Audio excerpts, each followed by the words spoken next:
Bagiku tunaikan syukur padamu dengan segenap hatiku, apa-apa ku mengasihimu. Lebih dari segalanya ingin kau Tuhan, aspira dan permata tiada arti. Ku ingin lebih dekat bersekutu denganmu, jadikan aku setia kepadamu. Atas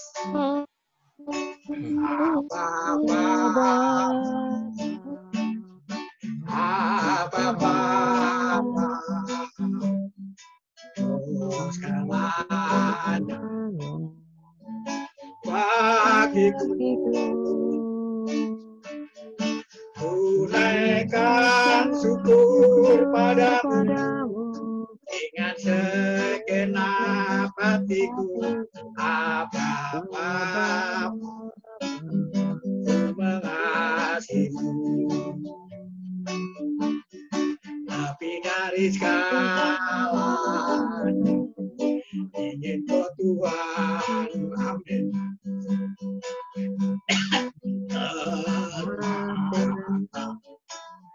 Ada artinya. Ku ingin lebih dekat bersekutu denganmu, jadikan hamba setia kepadamu. Sekali lagi. Lebih dari segalanya ingin kau Tuhan, amin.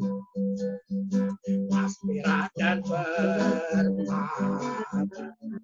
tiada artinya.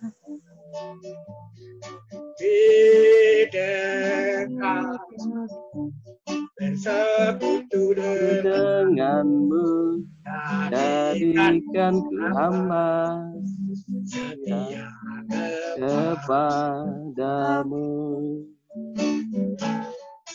jadikan hamba setia kepadamu. Amin. Terima kasih. Ya, silakan Pak Nyoto Bin berdoa. Mari kita berdoa bersama. Allah Bapa kami yang kami sembah di dalam nama Tuhan Yesus Kristus. Kami ucap syukur pada malam hari ini kami masih mendapat kesempatan untuk berkumpul biarpun melalui Zoom meeting dan mulai belajar akan kebenaran firman-Mu tentang kerajaan surga yang akan dipimpin oleh Bapak Timotius. Biarlah Engkau Tuhan mengurapi dan memberi hikmat kepada Bapak Timotius supaya membuka rahasia firman-Mu Tuhan. Kiranya Engkau jamah kami yang akan mendengar untuk mendapatkan kira Roh Kudus-Mu melalui kami Tuhan. Biar kami mendapatkan apa yang rahasia-rahasia firman-Mu yang Engkau bukakan melalui Bapak Timotius. Kami akan mulai selalu kami ini Tuhan. Kami serahkan semua hanya di dalam nama Tuhan Yesus Kristus. Haleluya. Amin. Amin. Ya, terima kasih Pak Nahum. Ya, dengan Pak Nyoto Bing yang sudah berdoa ya. Minta tolong yang lain di mute semua. Saya rekam supaya rekamannya bagus Bapak Ibu. Nah, saya juga mengucapkan selamat datang kepada yang baru pertama datang ya, rekan-rekan dari Pak Hermanto Good News Ministry. Ya, ada Pak Dendrata, Bu Indrawati, Bu Lina. Ya, lalu ada ini jauh ini mantan mahasiswa saya, Murni Hareva. Ya, ada di Rote pelayanannya. Ya, nanti Bapak Ibu kalau saya minta wajahnya ditampakkan, difoto ditampakkan ya. Sekarang nggak usah penampakan dulu, nggak apa-apa. Nanti aja, waktu mau selesai, nanti tunjukkan wajahnya, nanti kita foto Bapak Ibu untuk kenang-kenangan ya. Oke, jadi Bapak Ibu Saudara selamat bergabung. Nah, mari kita melanjutkan materi kita sambil menunggu teman-teman yang lain. Nah, malam hari ini Bapak Ibu materinya adalah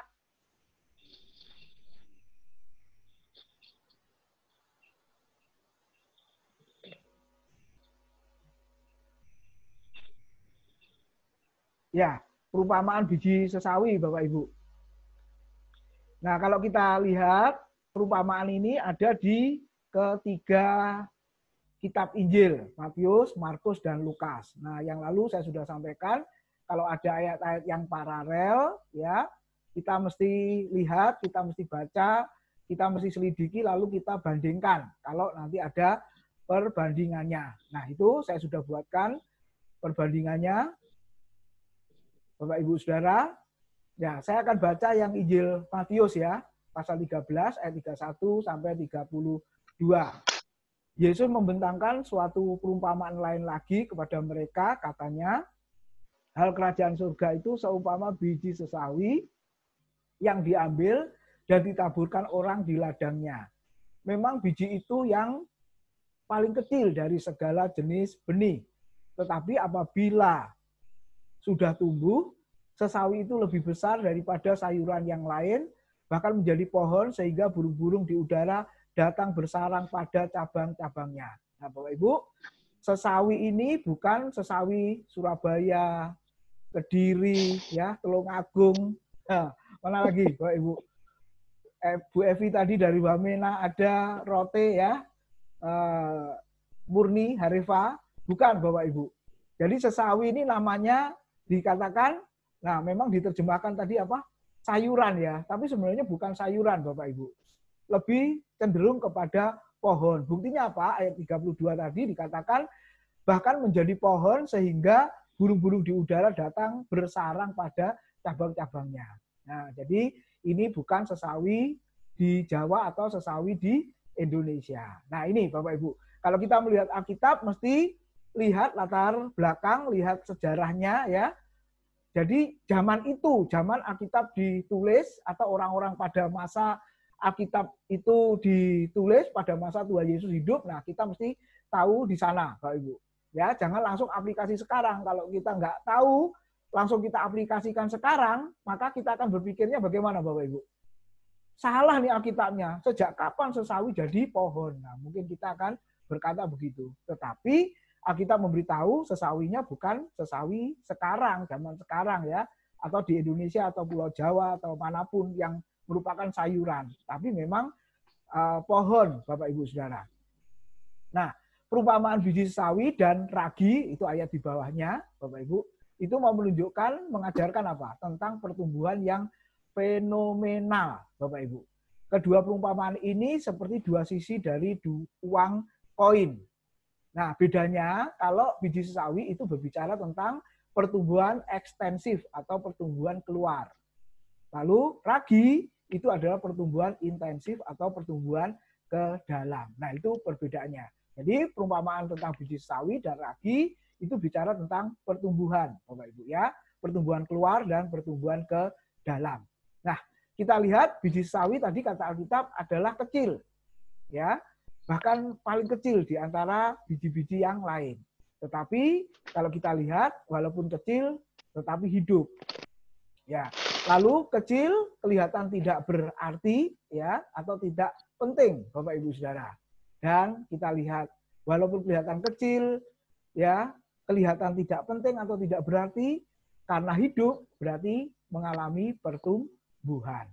Nah, perumpamaan ini di dalam kehidupan sehari-hari ya orang Israel Bapak Ibu pada zaman itu. Jadi kita masih ingat perumpamaan itu merupakan kisah nyata ya yang diambil dalam kehidupan sehari-hari. ada perumpamaan yang bentuknya apa? Cerita, Bapak Ibu ya, atau ilustrasi ya. Jadi perumpamaan kisah nyata ada yang cerita atau ilustrasi tapi mengajarkan satu pesan penting. Nah, itu yang tidak boleh dilupakan. Oke, sekarang kita masuk ke maknanya atau aplikasinya. Kalau Bapak Ibu baca Matius 17 ayat 12, ayat 20, maaf. Di sini dikatakan apa? Yesus berkata kepada mereka, karena kamu, itu para murid ya, kurang percaya. Sebab aku berkata kepadamu sesungguhnya, sekiranya kamu mempunyai iman sebesar biji sesawi saja, kamu dapat berkata kepada gunung ini, pindah dari tempat ini ke sana, maka gunung ini akan pindah dan takkan ada yang mustahil bagimu. Kalau ini dikhotbahkan, langsung jemaat berkata amin. Mungkin dalam hati Bapak Ibu juga berkata amin gitu ya. Nah, mari kita lihat. Sesungguhnya sekiranya kamu mempunyai iman sebesar biji sawi. Loh, salah ya. Kalau biji sawinya besarnya seperti Tunjungan Plaza ya, atau Galaxy Mall kalau di Surabaya, atau mall di Kediri, Tulungagung, apa yang paling besar, bisa kita berkata iman sebesar. Tapi sebenarnya tadi kita sudah belajar sesawi kan kecil, Bapak Ibu, betul ya? Biji yang paling kecil di antara biji-biji benih-benih yang lain. Nah, jadi terjemahannya bukan sebesar atau sekecil, Bapak Ibu, tapi terjemahan literalnya itu dikatakan kalau engkau punya iman seperti biji sesawi. Apa artinya seperti biji sesawi? Yang pertama, Bapak Ibu, saya tulis di situ iman seperti biji sawi artinya iman yang hidup. Ya, iman yang progres, iman yang bergerak, iman yang bertumbuh, Bapak Ibu. Nah, itu artinya. Jadi ketika biji sawi tadi ditabur, ya, artinya di situ arti perumpamaan ini adalah anak-anak Tuhan, orang percaya, para murid Tuhan harus memiliki iman yang hidup. Ya, kelihatannya kecil tapi hidup. Kelihatannya tidak berarti, mungkin dipandang dengan sebelah mata, tetapi memiliki perkembangan atau pertumbuhan. Nah, itu yang dimaksud. Sekiranya kamu memiliki iman yang hidup, ya seperti biji sawi yang ditaburkan lalu tumbuh menjadi pohon yang besar, maka ini yang dikatakan Tuhan. Kamu dapat berkata kepada gunung ini, pindah dari tempat ini ke sana, maka gunung ini akan pindah dan tak akan ada yang mustahil bagimu. Injil yang lain mengatakan kalau engkau berkata kepada pohon ini tercaburlah dari tanah dan ke laut lalu tumbuh di sana. Nah, Bapak Ibu, ini hal yang mungkin kita berkata ini sulit ya, ini sungguhan atau apa? Nah, kalau Bapak Ibu lihat sejarahnya, ketika Yesus mengajar ini, memang Yesus sedang berbicara kepada murid tentang gunung, ya, saudara-saudara, Gunung Zaitun. Ya, jadi ketika berjalan, Bapak Ibu, saudara, itu kelihatan gunung. Makanya Yesus berkata, kamu dapat berkata kepada Gunung Zaitun ini, pindah dari tempat ini ke sana, maka gunung ini akan pindah dan tak akan ada yang mustahil bagimu. Nah, Bapak Ibu, maksudnya apa? Ya, pernah enggak sepanjang sejarah ada gunung yang pindah? Satu contoh ya, Gunung Bromo pindah ke Surabaya atau ke Kediri umpama, Bapak Ibu. Pernah terjadi enggak kira-kira? Kalau itu terjadi kita senang ya, kita nggak perlu jauh-jauh ke Probolinggo kalau dari Surabaya. Betul ya, kita senang di situ. Atau Tunjungan Plaza pindah ke Kediri begitu, atau ke Tulungagung umpamanya. Wah, kita senang yang di sana, tapi yang di Surabaya stres, Bapak Ibu, kehilangan mal-mal yang besar. Nah, Bapak Ibu, pertanyaannya mungkin nggak pindah? Bisa nggak pindah? Nah, pada zaman Tuhan Yesus, benarkah Gunung Zaitun itu pindah? Mungkin kita berkata, kalau nggak pindah berarti iman kita tidak pernah seperti biji sawi, Pak. Mungkin saudara akan menjawab seperti itu. Tapi sebenarnya maksudnya apa, Bapak Ibu? Bukan gunungnya yang pindah, sebab gunung pindah itu tidak mungkin. Nah, makanya dikatakan, pindah dari tempat ini ke sana, maka gunung ini akan pindah dan tak akan ada yang mustahil bagimu. Artinya apa, saudara? Gunung pindah tidak mungkin, tetapi kalau saya dan saudara punya iman seperti biji sawi, punya iman yang hidup, punya iman yang bertumbuh, ya, punya iman yang kelihatannya kecil dipandang sebelah mata, tetapi hidup, maka akan melampaui yang namanya kemustahilan. Nah, apa yang Bapak Ibu pikirkan atau pernah alami yang menurut kita nggak mungkin, Bapak Ibu saudara? Ketika kita berpikir nggak mungkin, loh, kok akhirnya jadi kenyataan? Seperti itu ya. Katakanlah Bapak Ibu mengingini sesuatu, ya, mengharapkan sesuatu, ya, bisa kuliah, katakanlah dalam kondisi ekonomi keluarga yang kurang mampu, tidak mungkin, bahkan kuliah ke luar negeri. Nah, mungkin kita berpikir itu tidak mungkin. Tapi saudara, ternyata ketika saya dan saudara punya iman yang hidup, seperti biji sawi, maka yang katanya tadi tidak mungkin menjadi kenyataan. Bagaikan gunung pindah tidak mungkin, Bapak Ibu. Jadi sekali lagi bukan gunung yang pindah, Bapak Ibu, tapi ketidakmungkinan menurut kita itu menjadi mungkin. Nah, itu artinya Bapak Ibu. Ya, oke. Lalu berikutnya, biji sawi menggambarkan siapa, saudara? Pelayanan dari Yohanes Pembaptis. Kalau kita baca di Matius pasal 3, pelayanan Yohanes Pembaptis itu di mana, Bapak Ibu? Di padang gurun Yudea. Bukan di kota, bukan di desa, tapi di padang gurun. Mungkin Bapak Ibu hari ini bertanya, pelayanan yang seperti apa yang prospek, pelayanan yang menjanjikan masa depan, pelayanan yang subur, ya gitu ya. Dulu kita waktu jadi mahasiswa, Bapak Ibu, ketika praktek pelayanan itu pilih-pilih, Bapak Ibu. Ya, pilih-pilih. Saya di asrama S1 itu 4 tahun, Bapak Ibu. Jadi setiap tahun kan praktek pelayanan ya, ke luar kota ya, keluar pulau teman-teman, ada yang ke kota, ada yang ke desa. Nah, itu kita itu pilih-pilih Bapak Ibu. Ya, pelayanan kemana? Kalau Jakarta, ini aku Tuhan, utuslah aku. Ya, ke Surabaya, ini aku Tuhan, utuslah aku. Tapi ketika kena di pedalaman Bapak Ibu, maka teman-teman itu berkata, ini aku Tuhan, utuslah dia. Katanya begitu. Tidak cocok aku di sana. Nah, Bapak Ibu, kita kembali di dalam bagian ini. Yohanes Pembaptis pelayanannya di padang gurun. Ya, orang berkata enggak prospek. Ya, saya masih ingat punya teman Bapak Ibu waktu baru lulus minta pelayanan. Nah, waktu itu saya sudah membimbing persekutuan Bapak Ibu yang sekarang sudah jadi gereja. Nah, dulu teman saya itu berkata begini, tolong carikan pelayanan. Oh, ada, kalau mau gabung silakan. Ya, di daerah Surabaya Utara Bapak Ibu ya. Saya nggak sebutkan namanya. Nah, ketika saya beritahu dia di situ, saya juga pelayanan di situ, lalu dia bertanya seperti ini. Pertanyaan yang pertama, jumlah jemaatnya berapa? Langsung saya jawab sekitar 30 orang. Nah, gitu ya. Terus yang kedua, mereka semua naik kendaraan apa tidak? Oh, naik. Apa itu? Bemo, saya bilang. Oh, kok ada yang tertawa ini ya. Nah, terus yang ketiga, dia tanya, maaf ya, persembahannya seperti apa? Uangnya bisa ditekuk atau enggak bisa ditekuk, Bapak Ibu? Apa artinya uang yang bisa ditekuk? Uang kertas, yang enggak bisa ditekuk, uang logam. Ketika jatuh, konsentrasi doa hilang. Betul enggak, Bapak Ibu Saudara?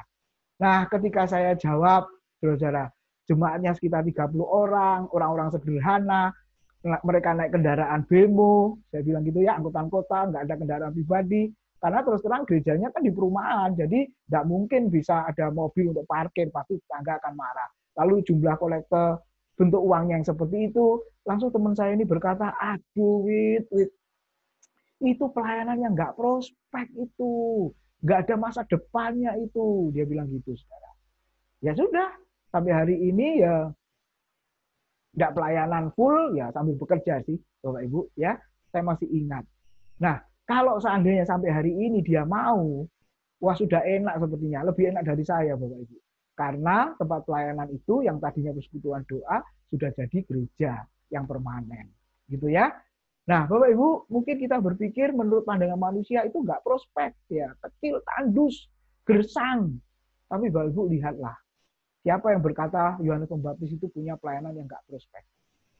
Ternyata kita berkata apa? Di padang gurun dia berteriak, bertobatlah sebab kerajaan surga sudah dekat. Ternyata banyak yang percaya dan minta dibaptis. Jadi sebenarnya pelayanan yang berhasil itu apa sih? Bukan punya gedung yang besar, Bapak Ibu ya. Jemaat banyak. Ya, kalau sekarang Bapak Ibu ngeri nggak punya gedung yang besar tapi kosong, Bapak Ibu. Ya, nggak pernah dipakai ibadah karena ibadahnya online semua. Ngeri nggak kira-kira? Kalau saya lihat, waduh, ya mengerikan. Nah, hari ini kita lihat Bapak Ibu.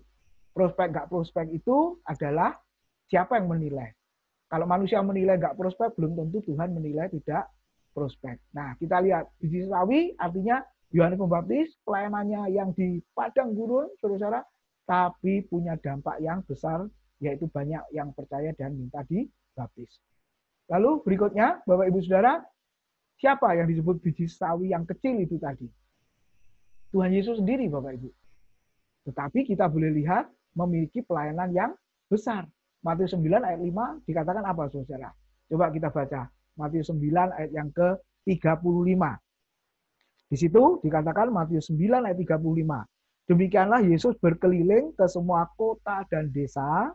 Ia mengajar dalam rumah-rumah ibadat dan memberitakan Injil Kerajaan Surga serta melenyapkan segala penyakit dan kelemahan. Yesus berkeliling ke semua kota dan desa. Bukan kota dan desa yang dipilih-pilih, Bapak Ibu ya. Nah, berkeliling, inisiatif sendiri, melayani, Bapak Ibu. Nah, kalau kita lihat zaman itu, memang betul Yesus ini dihina. Kok tidak seperti ahli Taurat, orang Farisi yang pelayanannya keren begitu loh. Ya kalau konteks sekarang ya, pelayanannya besar, bisa ngajar masuk di dalam bait Allah, bisa berkhotbah di sana, bisa mengajar Taurat dengan baju yang megah, baju kebesarannya, jubah kebesarannya. Tapi Yesus, ya jubahnya aja nggak pernah ganti, Bapak Ibu ya. Dia pernah ganti sekali waktu melayani jadi hamba di Injil Yohanes pasal yang ke-13. Dia tanggalkan jubahnya, lalu dia pakai jubah hamba. Setelah membasuh kaki para murid selesai, dia lepaskan jubah hamba, lalu pakai jubahnya sendiri. Dan ketika dia mati di atas kayu salib, jubahnya dilucuti, Bapak Ibu. Yesus nggak pernah ganti jubah. Makanya orang banyak zaman itu, terutama para pemimpin agama, ini nggak cocok ini. Ya, apalagi lihat ketika Yesus masuk ke bait suci, Bapak Ibu, apakah Yesus diberi kesempatan untuk berkhotbah, Bapak Ibu? Tidak, hanya disuruh membaca kitab Nabi Yesaya. Ketika Yesus mengajar, itu Alkitab mengatakan mengajarnya bukan di bait Allah, tapi di rumah ibadat. Yesus diizinkan mengajar di rumah ibadat, Bapak Ibu. Karena di situ ada yang mimpin namanya kepala rumah ibadat. Siapa? Contohnya Yairus, katakanlah. Tapi kalau di bait Allah, Bapak Ibu, Yesus nggak bisa masuk ke sana. Ya, karena itu daerah kekuasaannya imam-imam ahli Taurat dan lain sebagainya. Jadi dipandang dengan sebelah mata. Apalagi keliling terus berjalan kaki tanpa naik kendaraan, Bapak Ibu, ya itulah yang dilakukan oleh Yesus. Punya murid pun tidak banyak, ya hanya 12 orang. Beda dengan mereka pejabat-pejabat di bait suci yang punya murid sangat banyak. Nah mungkin Bapak Ibu, saya dan saudara hari-hari ini juga pelayanan seperti Yesus, ya seolah-olah pelayanan itu kecil seperti biji sawi, nggak dipandang oleh banyak orang, dilihat sebelah mata, disepelekan dan lain sebagainya. Tapi Bapak Ibu tunjukkanlah walaupun kecil, tapi hidup, bertumbuh, dan kita berdampak punya pelayanan yang besar. Nah, jadi yang ketiga siapa? Tuhan Yesus, Bapak Ibu. Lalu berikutnya, nah, coba, ini kalimat yang seperti apa? Matius 13 ayat 55 sampai 56. Sehingga ketika dia masuk di Nazaret, di kotanya, Yesus ditolak, Bapak Ibu. Mereka berkata seperti ini, bukankah ia ini, Yesus ini anak tukang kayu? Bukankah ibunya bernama Maria dan saudara-saudaranya Yakobus, Yusuf, Simon, dan Yudas? Dan bukankah saudara-saudaranya perempuan semuanya ada bersama kita? Jadi dari mana diperolehnya semuanya itu? Kalau di bagian yang lain, bagaimana diperoleh hikmat yang luar biasa seperti itu? Nah, harusnya mereka kan bangga. Harusnya mereka kan kagum, Bapak Ibu. Walaupun keluarganya sudah dikenal banyak orang, ya, saudara laki dan saudara perempuan tiri dari Yesus dikenal, keluarga yang sederhana mereka semua tahu, tetapi ketika Yesus mengajar memiliki hikmat yang luar biasa, nah harusnya mereka kan kagum, respect. Mereka akan menerima, harusnya. Tapi ayat berikutnya mengatakan apa, Bapak Ibu? Mereka kecewa dan akhirnya menolak Yesus. Sehingga Yesus berkata apa? Seorang nabi dihormati di tempat lain kecuali di tempat asalnya. Akhirnya dia meninggalkan Nazaret dan pergi ke tempat-tempat yang lain. Nah, Bapak Ibu, ini menunjukkan apa biji sawi? Pelayanan yang tidak dihormati, yang kecil, ya, dianggap sepele dan lain sebagainya. Tapi Bapak Ibu jangan lupa, walaupun manusia memandang seperti itu, belum tentu Tuhan memandang yang seperti itu. Justru kalau kita lihat Yohanes Pembaptis, Yesus sendiri pelayanannya mengguncangkan dunia, ya, sampai hari ini. Lalu siapa lagi, Bapak Ibu? Para murid. Alkitab mengatakan apa? Justru ketika di sidang, ya, Kisah Rasul pasal 4, sidang Mahkamah Agama, para murid Tuhan dikatakan Yohanes dan Petrus disebut para murid yang tidak terpelajar. Tapi lihat, Bapak Ibu, dari para murid yang tidak terpelajar itu kekristenan bisa mengguncangkan dunia. Tapi jangan lupa, kalau yang tidak terpelajar saja dipakai Tuhan, maka kita harus punya prinsip seperti ini, Bapak Ibu. Apalagi yang terpelajar. Ya, jangan sampai kita berkata, ya sudah, nggak usah terpelajar lah. Toh itu pun dipakai Tuhan. Betul, Bapak Ibu. Tapi kalau terpelajar, lebih lagi pasti dipakai oleh Tuhan. Tuhan akan memakai kita, memakai para murid sesuai dengan kapasitasnya masing-masing. Nah, ketika acara wisuda saya ingat ada tulisan moto dari sekolah itu atau moto wisuda, Bapak Ibu ya, bunyinya begini, pendidikanmu mewarnai pelayananmu. Apa artinya? Pendidikanmu seperti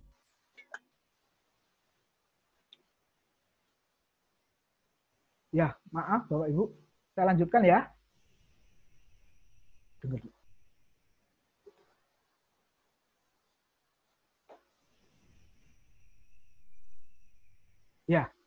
Ya, saya lanjutkan Bapak Ibu ya.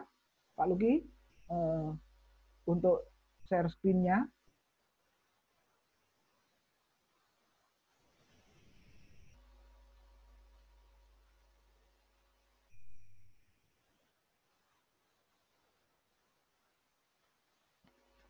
Halo?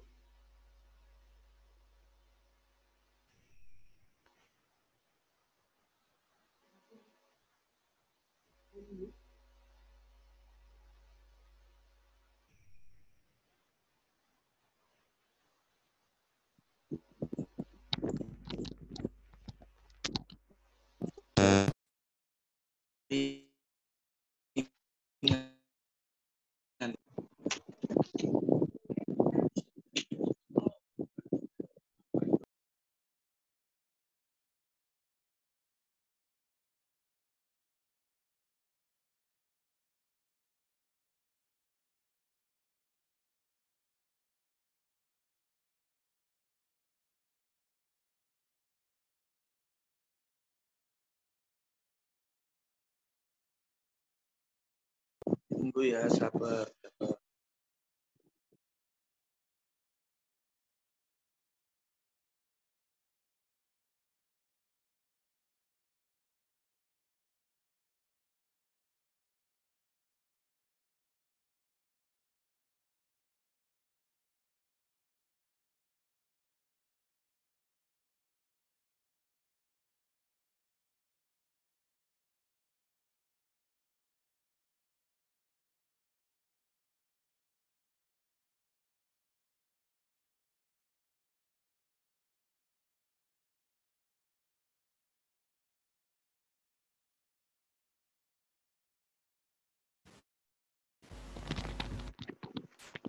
Tes 1. Ya, masuk ya? Masuk. Ya, masuk, Pak Tim. Oke, yuk. Maaf. Sinyal tempat saya, Bapak Ibu. Ya, saya lanjutkan. Share screen, Pak Luki, mohon diizinkan.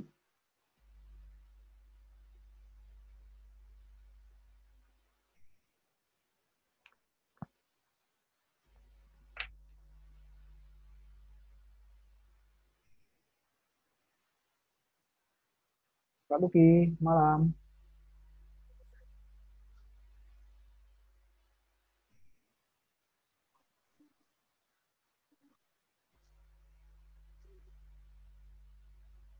Pak Luki.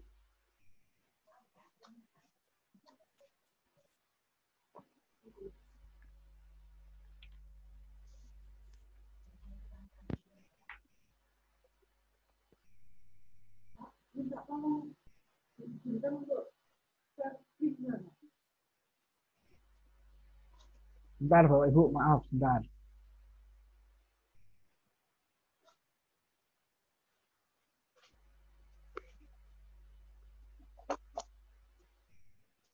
Sabar ya, sabar. Jaringan. Sabar. Amin.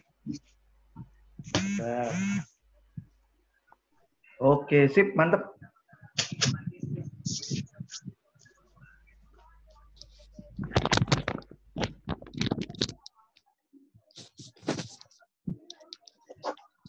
Ya, oke. Ya, Oh, screen-nya belum, Pak. Suaranya, Pak. Suaranya nggak Suara keluar. sudah toh? Screen-nya yang belum. Untuk share screen-nya. Oh ya, sip. Sudah. Belum. Yang Timotius Sudah, Widodo, sudah. Pak. Oh, sebentar, Pak ya. Sebentar ya. Bukan yang Widodo. Pakai 2 ini terpaksa. Oh, berarti yang mana, Pak? Yang Widodo ini ya? Bukan. Punya Bapak ya? Ya, yang Timotius Widodo, yang gambar gunung itu.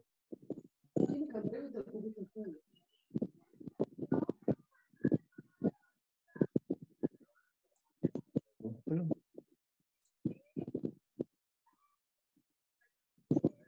Ini ya, sudah ya? Oke. Yuk, oke. Makasih. Oke, siap. Ya, oke Bapak Ibu, saya lanjutkan. Nah, jadi kita lihat ya, Bapak Ibu Saudara, para murid Tuhan yang dikatakan tidak terpelajar, tapi jangan lupa 3 tahun secara efektif itu bersama-sama dengan Tuhan Yesus ya, bersama-sama dengan Tuhan Yesus, diajar langsung oleh Yesus. Itu yang harus kita ingat. Nah, jadi pendidikanmu mewarnai pelayananmu artinya apa? Kalau dibandingkan Paulus, kalau Bapak Ibu lihat, Paulus kan pendidikannya luar biasa, belajar ilmu hukum gitu ya, politik, ya, pemerintahan, lalu teologi kalau kita lihat, maka jangkauan pelayanannya lebih luas daripada Petrus, ya. Jadi Petrus hanya pelayanan di daerah Palestina, Bapak Ibu, tapi Paulus bisa lintas benua. Nah, jadi itu yang kita harus ingat. Makanya kita bersyukur, saudara-saudara, Tuhan tempatkan pelayanan kita di mana, ya berarti sesuai dengan kapasitas yang Tuhan berikan kepada kita. Lalu yang terakhir, saudara ya, kita. Bagaimana pelayanan kita? Oke, Bapak Ibu, biji sawi tadi merupakan pertumbuhan gereja yang eksternal, yang keluar, Bapak Ibu. Kalau kita lihat ya di situ, coba dimulai dari hal yang kecil. Ya, murid Tuhan yang pertama kan 4 orang. Andreas, Petrus, Yakobus, dan Yohanes. 4 orang. Lalu setelah itu, Yesus pilih sampai genap jumlah 12 orang. Lalu setelah itu, saudara, Lukas 10, 17, 20 menjadi 70 murid. Ya. Kemudian Kisah Rasul 1:15 berkembang menjadi 120 murid. Tapi setelah itu Yesus sudah naik ke surga. Lalu Kisah Rasul 2:41 jadi 3.000 murid. Nah, ketika Petrus berkhotbah, Bapak Ibu ya, 3.000 murid.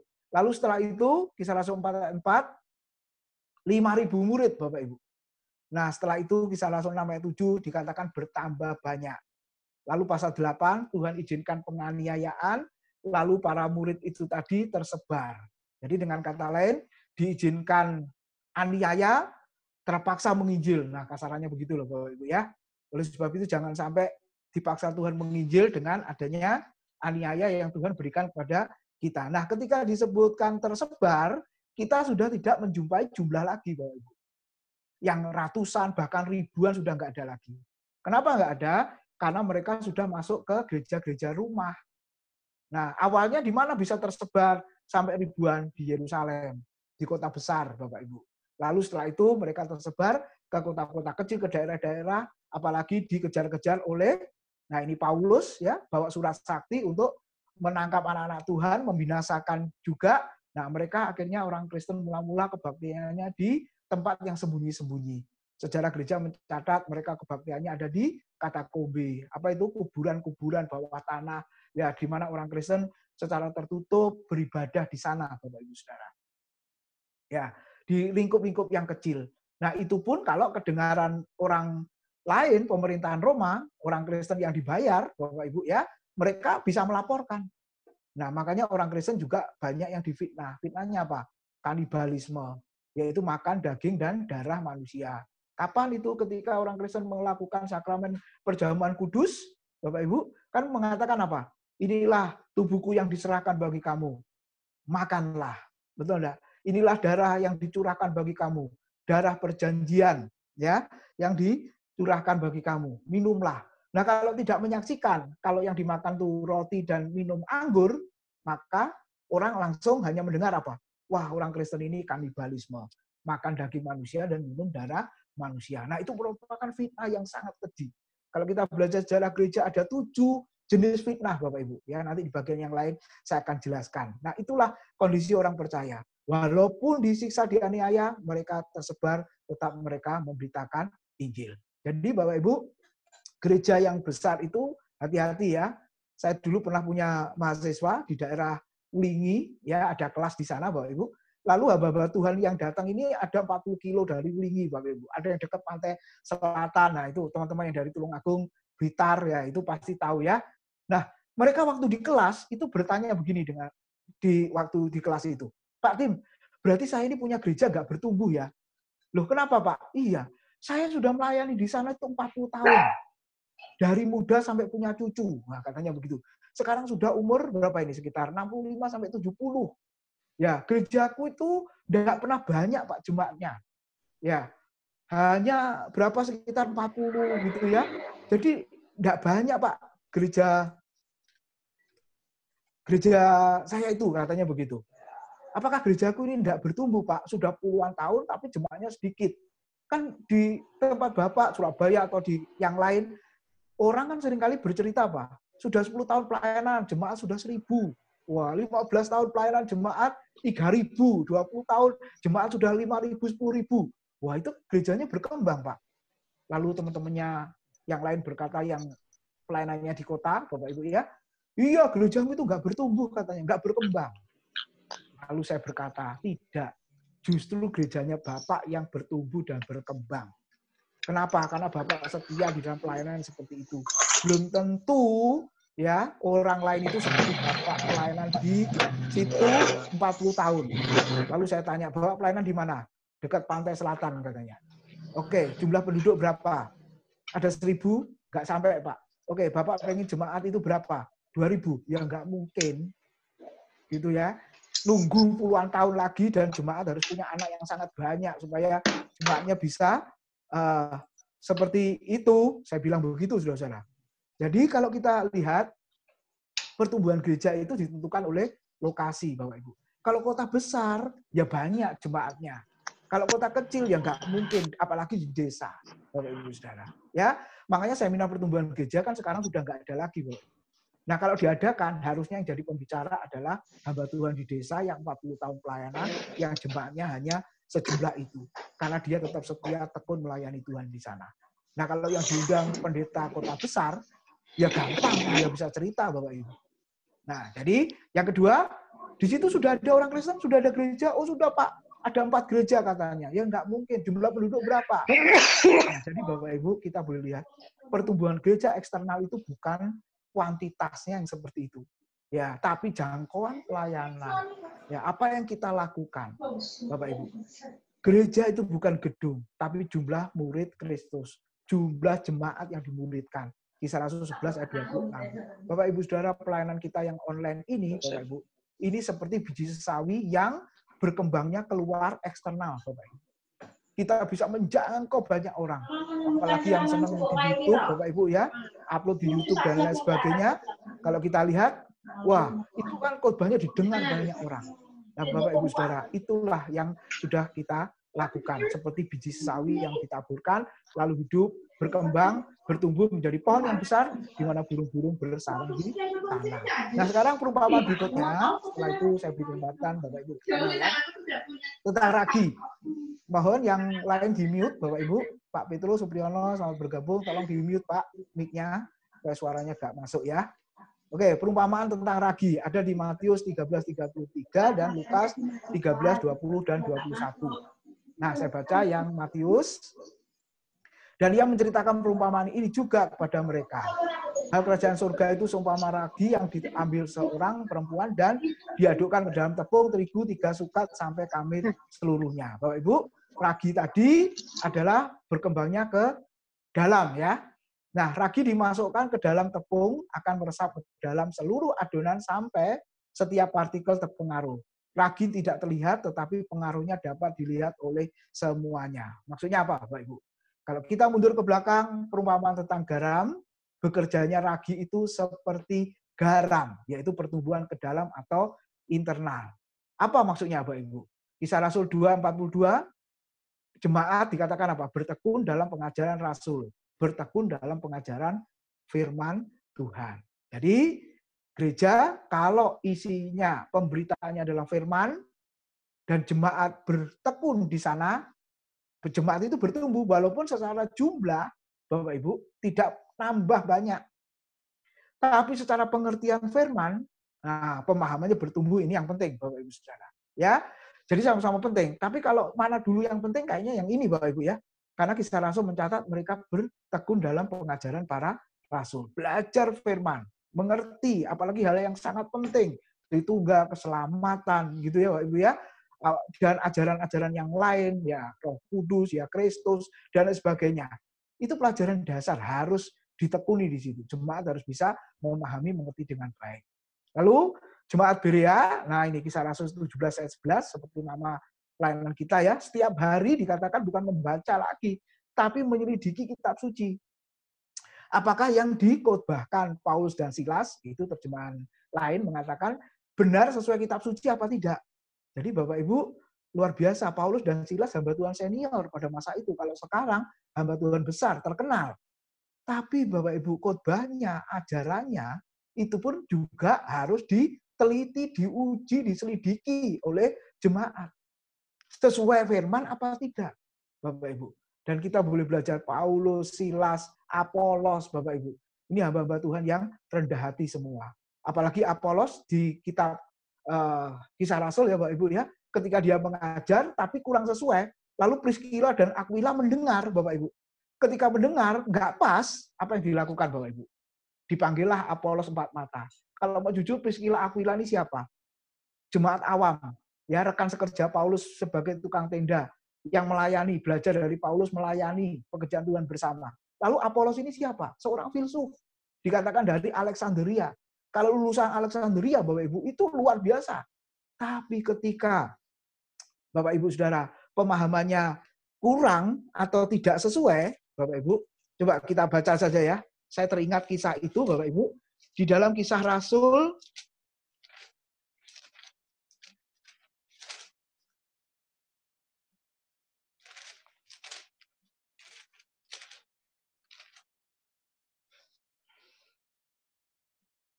Kisah Rasul pasal 18, Bapak Ibu. Kisah Rasul 18 ayat 24. Bapak Ibu, lihat ini ya. Ini benar-benar kerendahan hati yang luar biasa ya.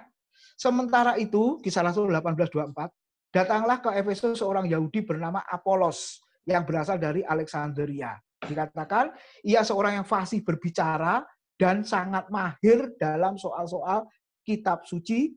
Ia telah menerima pengajaran dalam jalan Tuhan. Dengan bersemangat ia berbicara dan dengan teliti atau akurat terjemahan lain, ia mengajar tentang Yesus tetapi ia hanya mengetahui baptisan Yohanes. Ia mulai mengajar dengan berani di rumah ibadat. Ayat 26 ya, Bapak Ibu perhatikan. Tetapi setelah Priscilla dan Aquila mendengarnya, mereka membawa dia ke rumah mereka dan dengan teliti menjelaskan kepadanya jalan Allah. Bapak Ibu lihat. Priscilla dan Aquila ketika mendengar pengajarannya kurang pas, tidak sesuai, dipanggillah kemudian diajar. Bapak Ibu kalau mau jujur secara akademis pinter mana? Ya, pinter Apolos, Bapak Ibu, karena lulusan dari Alexandria. Sekolah filsuf, fasih berbicara, dan sangat mahir dalam soal kitab suci. Mahir dalam soal PL, Bapak Ibu. Perjanjian lama, hukum Taurat, dan lain sebagainya. Tapi karena pengajarannya kurang, tidak sesuai, seperti maksud yang sebenarnya, maka Priscilla dan Aquila sebagai hamba Tuhan, karena mengasihi, Bapak Ibu akhirnya memanggil dan diajak ngomong. Dan kalau Bapak Ibu baca ayat berikutnya, Apolos akhirnya mau menerima. Nah, ini kan satu sikap yang luar biasa, Bapak Ibu. Pertumbuhan ke dalam, ya. Jemaat sendiri belajar, hamba Tuhannya sendiri juga belajar, saling belajar, Bapak Ibu Saudara, ya, saling belajar. Pertanyaannya bagaimana dengan jemaat sekarang? Nah, saya harap Bapak Ibu yang mengembalakan boleh mempraktekkan, Bapak Ibu. Karena di gereja kami pun kami juga mempraktekkan yang seperti ini. Kalau kelas Rabu sama Minggu malam, Bapak Ibu, waduh, yang beberapa ada yang mengikuti, Bapak Ibu, ini kelas luar biasa, pertanyaan macam-macam dan lain sebagainya. Nah, kita bersyukur sebagai hamba Tuhannya, Bapak Ibu. Kenapa? Karena jemaat bertumbuh secara internal ke dalam seperti lagi, yaitu semakin memahami kebenaran firman Tuhan. Nah, itu definisinya menurut 2 Petrus pasal 3 ayat 18. Bertumbuh, semakin mengenal Kristus itu artinya adalah, di situ katakan, tetapi bertumbuhlah dalam kasih karunia dan dalam pengenalan akan Tuhan dan Juru Selamat kita, Yesus Kristus. Baginya kemuliaan sekarang dan sampai selama-lamanya. Bapak Ibu, Ragi juga mengilustrasikan tentang ketaatan para pengikut Kristus. Tinggal sedikit lagi. Perumpamaan berikutnya harta terpendam, mutiara yang berharga ada di 1 perikop itu, Bapak Ibu. Ya. Nah, hal kerajaan surga seumpama harta yang terpendam di ladang yang ditemukan orang lalu dipendamkannya lagi. Oleh sebab sukacitanya, pergilah ia menjual seluruh miliknya lalu membeli ladang itu. Demikian pula hal kerajaan surga itu seumpama seorang pedagang yang mencari mutiara yang indah, setelah ditemukannya mutiara yang sangat berharga, ia pun pergi menjual seluruh miliknya lalu membeli mutiara itu. Bapak Ibu, konteks sejarahnya Matius 13 ayat 44 sampai 46 itu adalah ada seorang yang menemukan harta, lalu hartanya itu tidak dibawa pulang, Bapak Ibu. Sebab kalau harta benda, ya istilahnya mutiara tadi ini membicarakan hal yang sama, disimpan di rumah, maka akan dicuri, Bapak Ibu. Orang akan tahu, orang akan curiga, banyak yang akan mengingini barang itu karena barang itu sangat berharga. Makanya, Bapak Ibu, orang ini tidak mau menyimpan harta terpendam atau mutiara yang sangat indah di rumahnya. Lalu diletakkan di mana? Alkitab mengatakan di sebuah ladang atau di tanah di mana mereka berjalan, saudara-saudara, di situ supaya apa? Supaya aman. Nah, ketika ditanam di situ supaya aman, lalu pulang. Ketika pulang, orang ini berpikir, bagaimana caranya supaya bisa membeli ladang itu? Karena di dalam tanah yang digali ada harta yang sangat mahal, mutiara yang sangat indah. Nah, itu konteks sejarahnya seperti itu, Bapak Ibu. Nah, bagaimana ceritanya supaya bisa membeli ladang? Sebab kalau mengambil harta yang tertanam tadi, maka orang yang memiliki ladang akan curiga, Bapak Ibu. Orang ini justru yang dikatakan mencuri. Nah, makanya dia tidak mau mengambil lagi dari tanah yang sudah digali tadi, maka dia berpikir bagaimana bisa membeli ladang itu. Supaya apa? Ladang menjadi miliknya, dan harta benda yang ditanam di ladang itu akan juga menjadi miliknya. Nah, itu konteks sejarah dari perumpamaan ini. Nah, lalu Yesus juga mengatakan yang lain. Janganlah kamu memberikan barang yang kudus pada anjing dan jangan kamu melemparkan mutiaramu kepada babi. Supaya jangan diinjak-injaknya dengan kakinya lalu ia berbalik mengoyak kamu. Artinya apa, saudara? Kalau ada sesuatu yang sangat berharga, sesuatu yang sangat mulia, kita tidak boleh sebar berikan kepada sembarang orang. Ya, tidak boleh kita bagikan kepada sembarang orang. Kalau orang itu tidak mau menerima, nah Alkitab menggambarkan seperti anjing dan babi, sia-sia, ya tidak ada gunanya. Nah pertanyaannya, apa yang dimaksud harta yang terpendam? Apa yang dimaksud dengan mutiara yang ditemukan tadi? Bapak Ibu, harta yang terpendam dan mutiara, Bapak Ibu sesuai dengan Kolose pasal 2 ayat 2 dan 3. Di situ dikatakan apa? Supaya hati mereka terhibur dan mereka bersatu dalam kasih, sehingga mereka memperoleh segala kekayaan dan keyakinan pengertian dan mengenal rahasia Allah, yaitu Kristus, sebab di dalam dialah tersembunyi segala harta, hikmat, dan pengetahuan. Ayat yang ketiga. Loh, mana ini ayat ketiganya? Oh ya itu ya, sampai ayat ketiga. Jadi Bapak Ibu, harta yang terpendam, yang tersembunyi, ya itu apa? Yang sangat mulia tadi adalah Kristus. Nah, lalu Yeremia 15 ayat 16, Bapak Ibu. Di situ dikatakan apa? Yeremia mengaku, apabila aku bertemu dengan perkataan-perkataanmu, maka aku menikmatinya. Firman-Mu itu menjadi kegirangan bagiku dan menjadi kesukaan hatiku, sebab namamu telah diserukan atasku, ya Tuhan Allah semesta alam. Jadi yang pertama, Bapak Ibu, apa harta yang terpendam, apa yang dimaksud mutiara tadi? Menemukan Kristus, Bapak Ibu Saudara. Ya, menemukan Kristus. Ketika sudah menemukan Kristus, semua boleh ditinggalkan untuk ya demi Kristus itu. Seperti orang tadi, Bapak Ibu menjual segala miliknya, lalu membeli ladang itu. Karena di dalam ladang itu tersembunyi harta yang terpendam dan mutiara yang sangat indah. Nah, saya harap pengalaman saya dan saudara menemukan Kristus juga seperti itu. Dia bagaikan harta yang terpendam dan mutiara yang sangat mahal. Dan yang kedua, Bapak Ibu, harta yang terpendam mutiara yang sangat mahal adalah firman Tuhan. Ya, sampai Yesaya mengatakan apa? Apabila aku bertemu dengan perkataanmu, aku menikmatinya. Firman-Mu menjadi kegirangan bagiku dan menjadi kesukaan hatiku. Saya berharap Bapak Ibu Saudara yang ikut kelas malam hari ini bisa menikmati firman Tuhan. Amin, Bapak Ibu. Pengajaran perumpamaan menjadi kesukaan. Oh, luar biasa. Saya harap seperti itu. Dan buktinya apa, Bapak Ibu? Sebelum masih jam 6 saja, Pak Nahum bertanya, ayo aku sudah siap. Wah, ini luar biasa, Bapak Ibu. Padahal mulainya jam 7 ya. Tapi Pak Nahum sudah siap jam 6. Ya, oke, akhirnya kelas disepakati dibuka jam 7 kurang 20 menit. Ya, akhirnya ditambah sama Pak Luki. Kelas sudah dibuka jam 7 kurang 25 menit. Jadi setengah 7, Bapak Ibu, ya. Kelas sudah dibuka. Wah, ini kan luar biasa, Bapak Ibu. Saya harap semangat ini terus ada dalam hidup kita. Ya. Nah, sama ini ya, Yeremia tadi ya. Oh, lain ya. Oke, tetapi apabila aku berpikir aku tidak mau mengingat dia dan tidak mau mengucapkan firman-Nya lagi demi namanya, maka dalam hatiku ada sesuatu yang seperti api yang menyala-nyala terkurung dalam tulang-tulangku. Aku berlelah untuk menahannya, tetapi aku tidak sanggup. Ya, aku tidak sanggup. Yeremia pasal berapa itu? Enggak kelihatan. Ya, pasal 29, pasal 20 ayat yang ke-9. Bapak Ibu lihat. Ya, tadi Yeremia menemukan firman itu menjadi kesukaan, ya, semangat. Tapi lihat, ada saat-saat Bapak Ibu hamba Tuhan itu ngambek ya, ngambek nggak mau menyampaikan firman lah. Saya nggak tahu, saudara-saudara. Ya, apakah kita mengalami yang seperti itu? Wes, aku nggak mau khotbah lagi, aku nggak mau ngajar lagi. Nah, Yeremia, Bapak Ibu memang punya pergumulan. Melayani Tuhan 40 tahun, nggak ada yang mau dengar, nggak ada yang bertobat, Bapak Ibu. Makanya seolah-olah sia-sia menyampaikan mutiara, seolah-olah seperti babi ya dibagikan kepada anjing yang sia-sia, Bapak Ibu Saudara. Makanya ketika dia merenung seperti itu, bahkan menangis, dia tulis di surat di kitab ratapan, Bapak Ibu ya, karena umat Tuhan yang tidak mau bertobat, tidak mau mendengar firman-Nya, makanya dia muncul apa? Aku berpikir, kalau begitu aku tidak mau mengingat Tuhan lagi, dan tidak mau mengucapkan firman-Nya lagi demi namanya. Ngambek ya Bapak Ibu ya, mungkin seperti saya dan saudara. Tapi ketika ngambek seperti itu, tidak mau berniat, berpikir, tidak mau khotbah, maka dalam hatinya ada sesuatu seperti api yang menyala-nyala terkurung dalam tulang-tulangku. Aku berlelah untuk menahannya, tetapi aku tidak sanggup. Kenapa, saudara-saudara?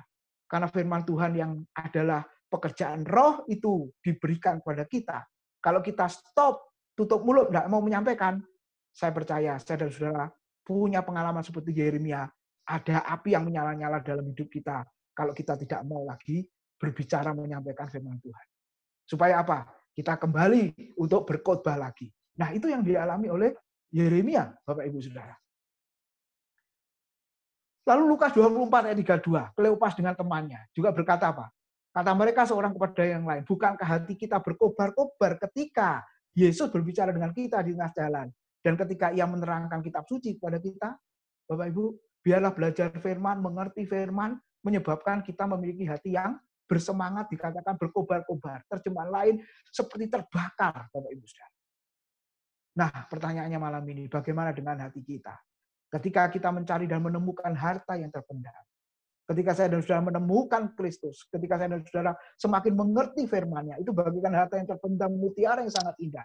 Apakah hati kita juga terus menyala-nyala untuk memberitakannya? Dan akibatnya apa, Bapak Ibu? Setelah menemukan Kristus, menemukan kebenaran firman-Nya, ada sukacita. Yang kedua, akhirnya ada yang ambil keputusan untuk menjadi hamba Tuhan. Oke. Lalu yang ketiga, ada penyerahan total kepada Tuhan. Amin. Bapak Ibu Saudara, itu firman Tuhan materi malam hari ini. Dan sekarang saya beri kesempatan kepada Bapak Ibu yang bertanya. Silakan. Mute-nya boleh dibuka, silakan bertanya, Bapak Ibu.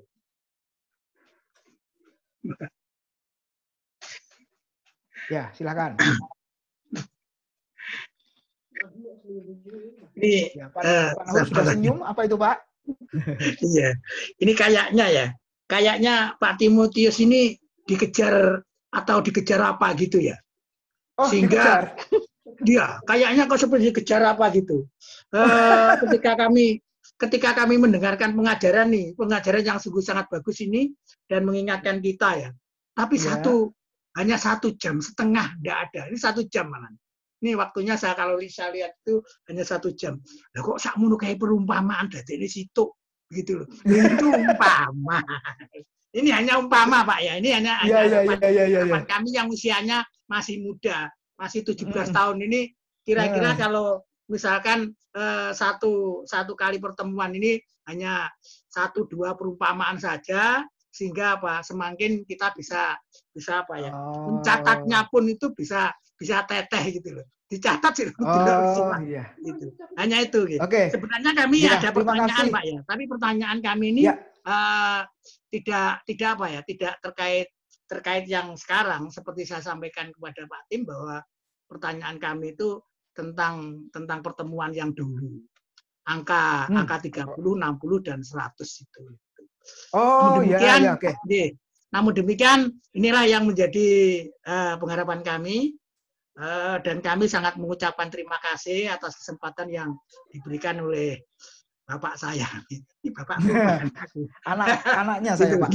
Anaknya. Ya terima kasih Pak usulannya. Ya. Bapak Ibu yang membutuhkan rekaman nanti saya berikan.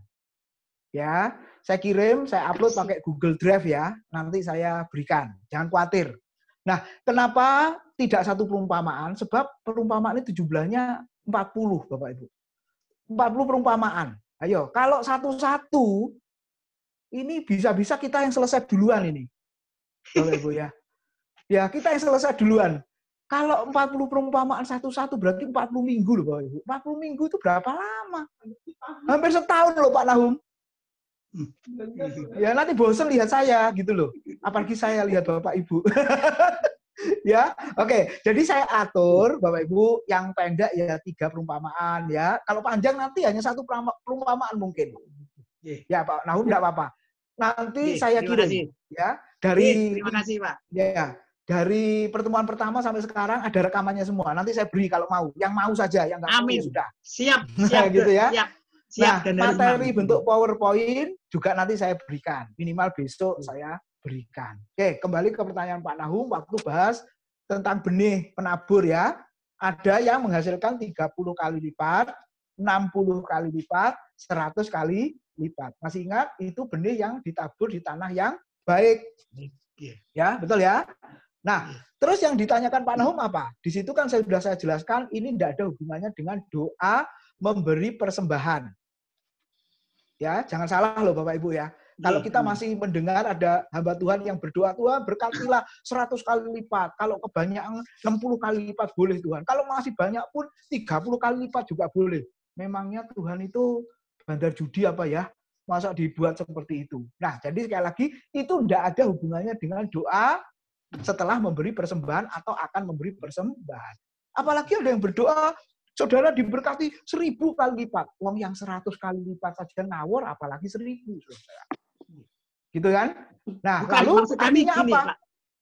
Apa, Pak Timus, maaf. Maksud kami gini, Pak Timotius. Kenapa ketika itu Tuhan mempergunakan angka 30, angka 60, angka 100, kok tidak mempergunakan angka yang lain? Karena angka-angka yang lain kan juga mengandung banyak makna, begitu loh. Kenapa ketika itu? Contoh 30, 60, 100.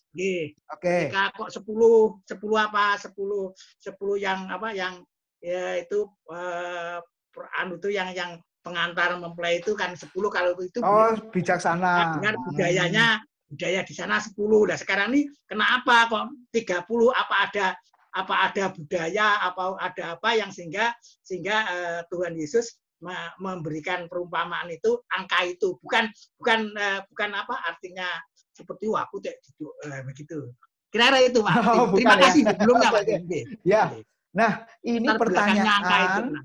Ya, Pak Nahum, terima kasih ya. Ini pertanyaan yang terus terang saya nggak bisa jawab, Bapak Ibu. Ini hanya bisa ditanya langsung oleh Yesus. Kenapa kok pakai 30, 60, 100? Betul. Jadi Bapak Ibu, saya ini dosen pas-pasan. Pas bisa jawab, ya saya jawab. Pas nggak bisa, ya tanya, Pak, siapa? Atau tanya murid saya yang calon MTH ini ada beberapa ini Bapak Ibu ya. Nah, jadi artinya Bapak Ibu ada pertanyaan yang hanya bisa dijawab oleh Tuhan. Nah, gitu ya. Sama seperti kenapa kok Yesus pilih Yudas Iskariot. Nah, itu mesti tanya Yesus, kenapa kok pilih Yudas Iskariot? Saya nggak bisa jawab. Nah, tapi soal 30, 60, 100, Bapak Ibu ya, nanti saya selidiki minggu depan jawabannya. Kenapa kok 30, 60, 100? Tapi kalau dari aplikasinya, artinya begini Pak Ibu.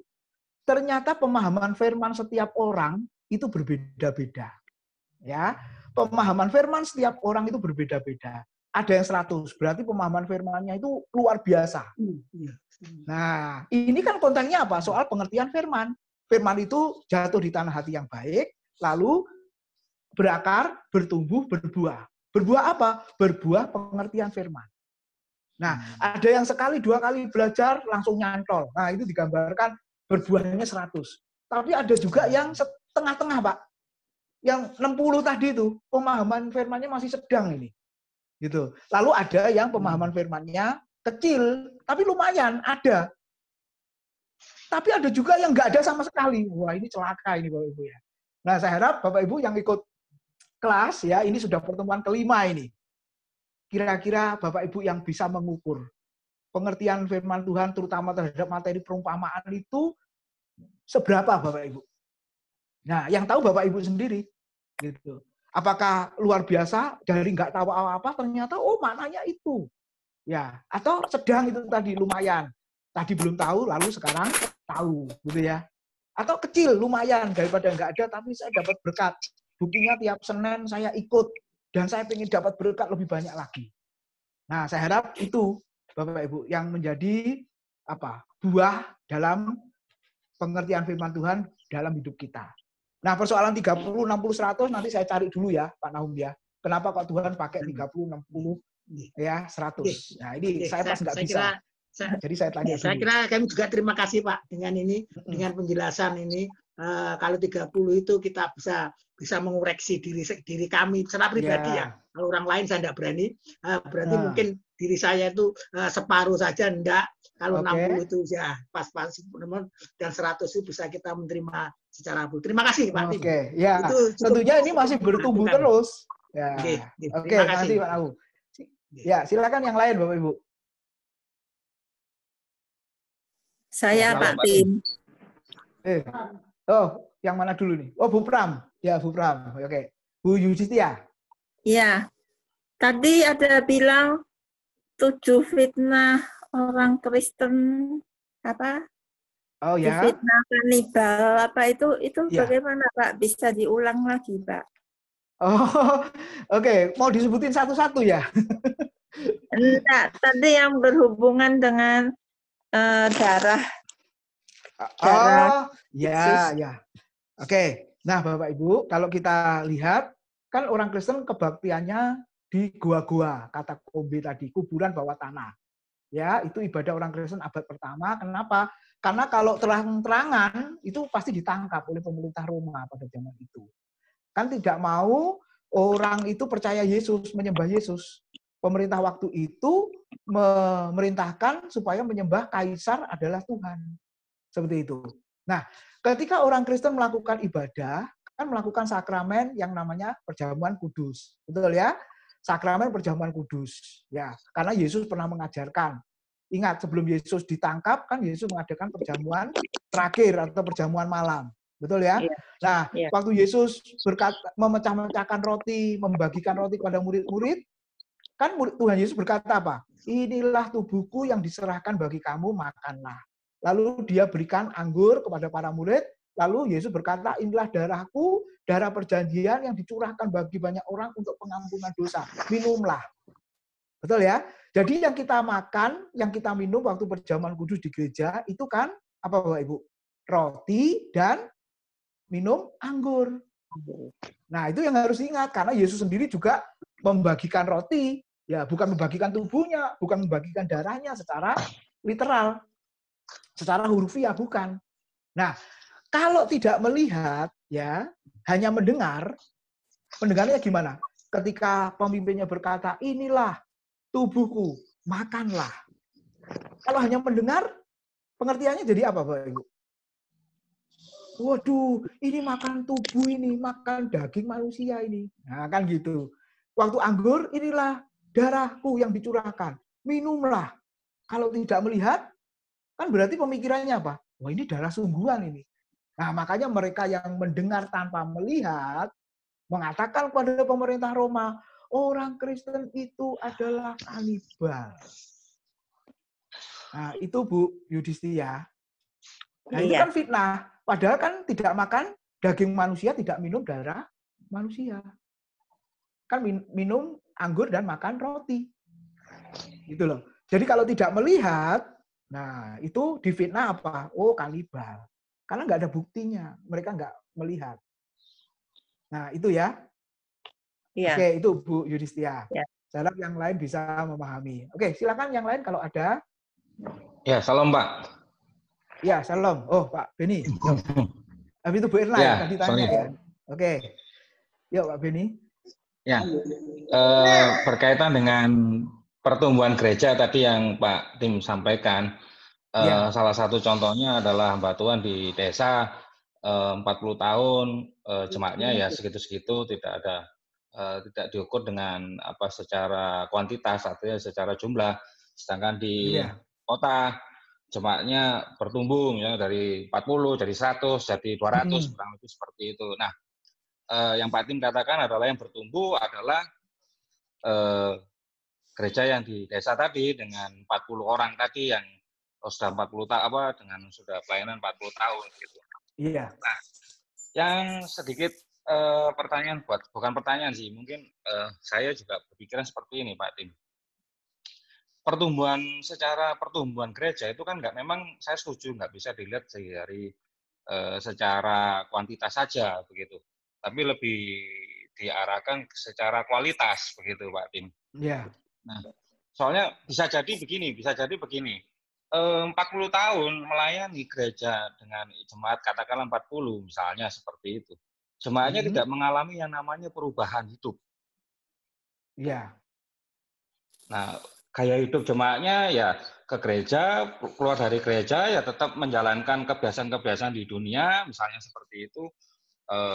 Pelayan-pelayannya juga sama seperti itu, masih merokok, masih ini dan segala macam, misalnya seperti itu gitu. Nah, tapi tadi yang saya mungkin perbandingannya, ini gambaran aja bukan kenyataan mungkin ya seperti itu. Jemaat tadi yang 40 di kota tadi katakan 40, 100, 200, dia banyak jemaat yang mengalami perubahan-perubahan hidup, Pak Tim. Jadi perubahan hidupnya nyata. Dari tadi manusia berdosa, bergelimang dosa, sekarang sungguh-sungguh setia melayani Tuhan dan segala macam. Ini kan ada kelihatan perubahan hidupnya seperti yang tadi dikatakan buah 30, 60 dan 100 kurang lebih seperti itu. Jadi kalau saya nggak setuju sih kalau hanya 40 tahun kamu di desa, ya itu bertumbuh. Tapi saya nggak setuju dengan konsep seperti itu. Saya lebih setuju kenapa? Dilihat pemuritannya jalan nggak, jemaat secara rohani mengalami perubahan-perubahan hidup nggak? Kurang lebih seperti itu sih Pak. Meskipun kalau 20 orang, tapi militan mengalami perubahan-perubahan hidup, saya rasa itu bertumbuh.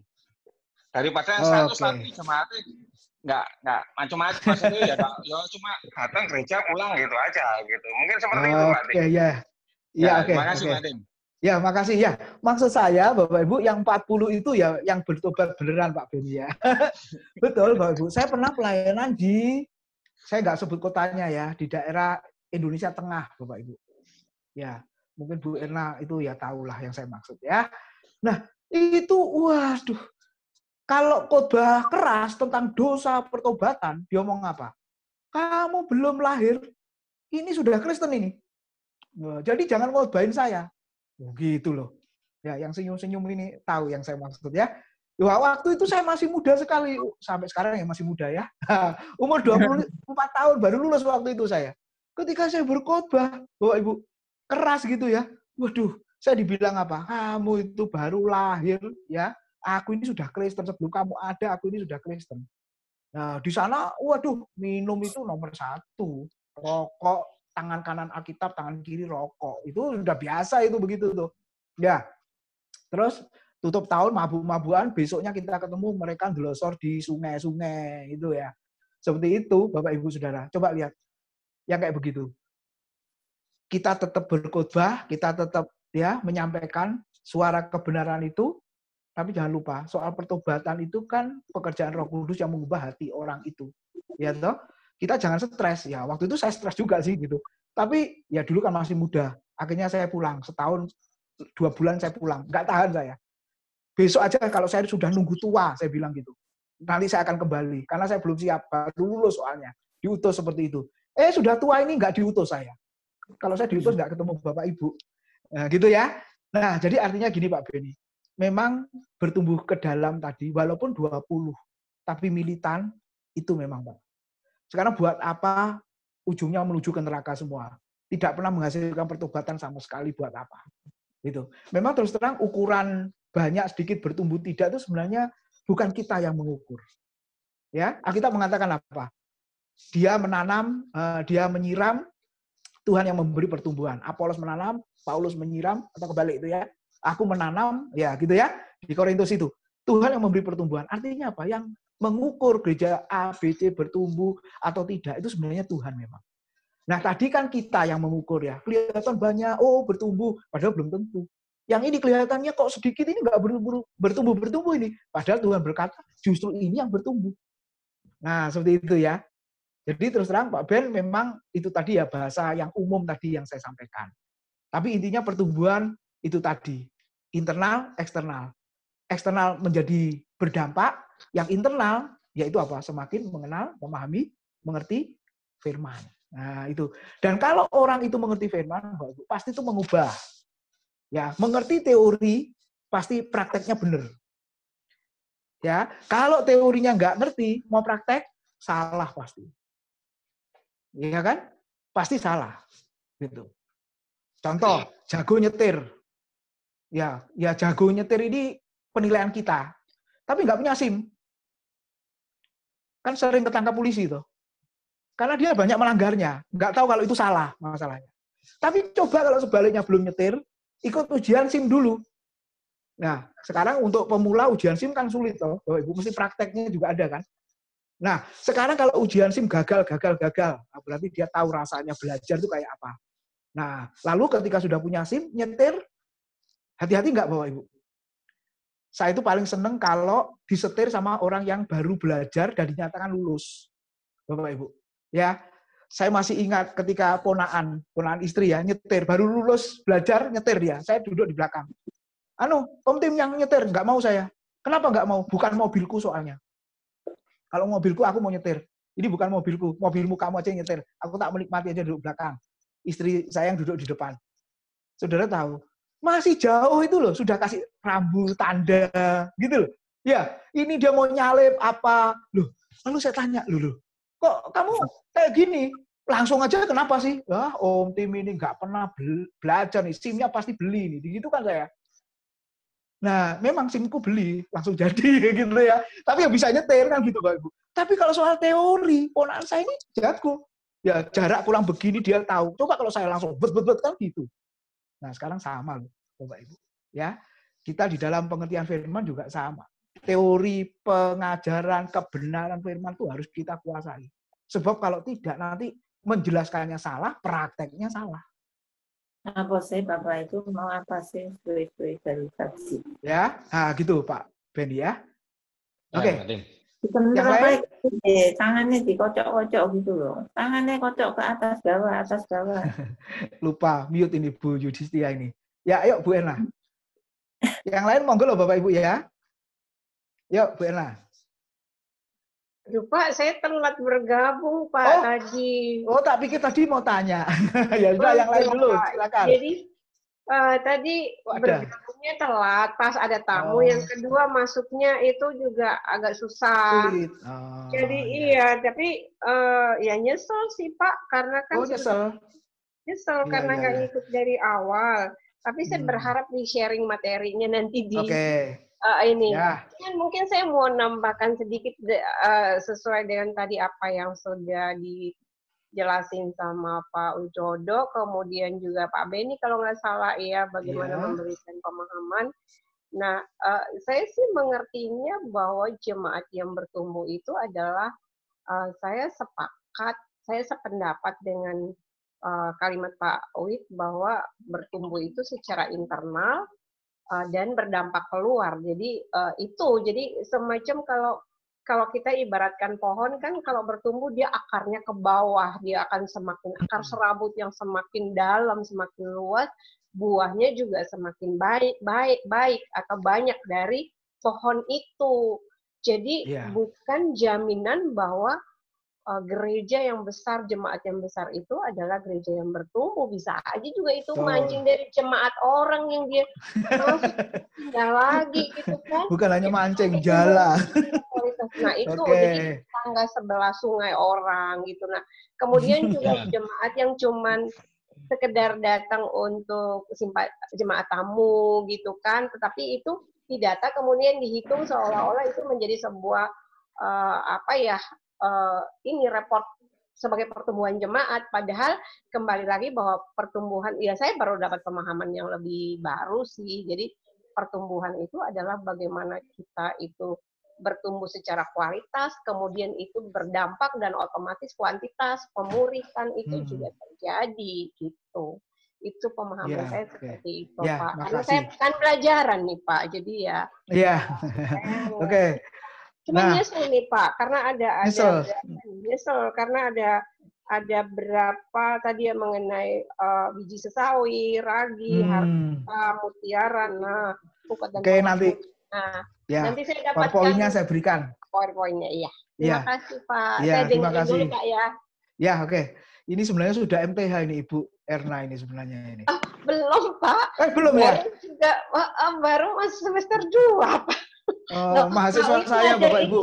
Pak Wid ngajar itu saya baru kuliah pelajaran kedua Pak itu. Oh, baru waktu itu ya. Oke, iya, ya, baru banget gitu. Jadi ini baru mau masuk ke semester ketiga. Baru. Oke. Ya. Gitu. Ya itu Bapak Ibu ya. Silakan yang lain kalau ada. Yuk, silakan. Masih ada waktu. Oke, halo. Ina Soki. Ya. Siapa lagi? Suara saya jelas ya? Oh, jelas yuk, Pak Gi. Oke. Nah, ini saya mau nyinggung sedikit soal pertumbuhan dan juga menyinggung apa yang dikatakan Pak Beni tadi dari Tulungagung. Saya jadi teringat seorang pejabat kondasa setingkat wali kota. Nah, saya cuma lupa di daerah mana itu. Kalau nggak salah daerah Jawa Barat, kalau nggak salah wali kota, dia bertanya kepada waktu ngadakan seminar kebangsaan atau apa gitu ya. Dia bertanya kepada peserta, ini yang dimaksud dengan pertumbuhan gereja itu yang bagaimana? Karena kalau secara statistik pertumbuhan orang Kristen di kota tersebut hanya sekitar 0, sekian %. Sementara pertumbuhan gereja dalam arti fisik gereja itu sekian %. Jadi nggak imbang. Nah, ini pertumbuhan gereja atau perpindahan gereja katanya gitu. Sampai itu seorang wali kota ngomong seperti itu. Pertumbuhan gereja atau perpindahan yang terjadi. Karena memang setiap tahun secara statistik orang Kristen itu nggak sampai 1% bertambahnya jumlahnya. Tapi gerejanya ajubilah banyaknya katanya begitu. Nah, jadi satu tanda tanya besar juga bagi kita, apa yang dimaksud dengan pertumbuhan gereja? Nah, mungkin itu yang harus kita interpretasikan lagi. Apa itu pertumbuhan gereja? Tadi dibahas juga harus bertumbuh secara ke dalam dan bertumbuh secara keluar. Nah, itu baik sekali. Nah, kemudian juga ya mungkin saya juga mau bertanya, tadi dibahas soal ragi ya. Soal ragi apa harta yang terpendam. Harta yang terpendam, kalau mutiara itu jangan dilempar kasih anjing sama kasih babi. Nah, bagaimana kita tahu kalau itu anjing atau itu babi? Karena di dalam jemaat yang besar gitu kan. Yang mana anjing, yang mana babi. Yang mana yang kita beri atau yang mana kita jangan beri. Itu kalau dia umpamakan ke firman kebenaran itu adalah firman Tuhan yang bagus, yang baik. Yang mana yang kita tahu supaya itu jangan kita berikan kepada anjing atau berikan kepada babi. Sementara kita tidak tahu yang mana anjing itu, yang mana babi itu. Jangan-jangan kita duduk itu adalah anjing atau babi. Nah, seperti itu. Itu. Iya, terima kasih. Ya. Oke, saya belum jawab. Saya berikan kesempatan kepada Bapak Ibu Saudara. Nah, ini ada Pak Agus Widodo ini, Bapak Ibu. Loh, kok live ini? Izin. Padahal saya minta menjawab ini Pak Agus. Jangan pergi dulu, Pak. Jawab dulu, Pak. Ayo, Pak Agus. Saya menyimak, Pak Tim. Saya menyimak. Ini sudah MPDK ini Pak Agus ini, Bapak Ibu. Waduh, nakalan ini. Oke. Yuk, yang lain. Pak, makasih. Ya, Pak Agus. Yang lain ada, silakan Bapak Ibu menanggapi atau menjawab Pak Eki tadi itu. Jadi ada 2 ya, yang disebut pertumbuhan gereja, benarkah? Atau kita memikirkan ulang, atau yang ada tadi perpindahan jemaat. Gitu ya, perpindahan jemaat. Yuk, ada, silakan Bapak Ibu. Menambah sedikit Pak Tim. Oh ya. Ya, bagi saya perpindahan jemaat itu bukan sesuatu yang haram menurut saya. Begitu. Oh, halal berarti ya? Bukan halal, maksudnya begini. Artinya begini Pak.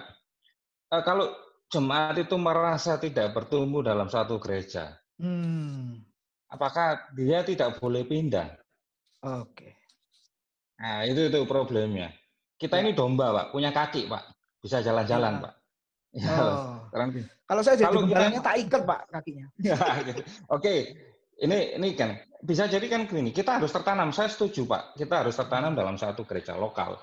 Itu harus begitu. Yeah. Tapi kalau tanahnya kering, terus kita lama-lama mati di situ kan ya buat apa juga Pak? Oke. Nah ini yang saya maksud. Jadi jangan dipandang perpindahan gereja itu dalam arti satu hal yang tabu, satu hal yang kita lihat kasusnya seperti apa. Justru kalau jemaat itu pindah ke seberang, nah itu yang harusnya kita kejar. Ya, oke, betul. Ya, kalau hanya pindah ke gereja, kita masih bersyukur. Kenapa? Masih bisa termuridkan, mungkin seperti itu, gitu Pak. Nah, balik lagi tadi yang masalah pertumbuhan gereja, saya juga begini menyikapinya tadi, Ibu yang tadi itu, artinya begini, bisa jadi jemaat yang kecil itu bukan jemaat yang bertumbuh, karena jemaatnya tadi secara kehidupan seperti itu. Bisa jadi yang jemaat yang banyak itu jemaat yang bertumbuh karena semua jemaatnya mengalami satu perubahan-perubahan hidup. Kan kurang lebih seperti itu. Jadi memang kalau kita lihat tidak bisa dilihat secara kuantitas saja, secara kualitas, tapi benar-benar kuantitasnya seperti apa, dampaknya, buahnya seperti apa, seperti itu.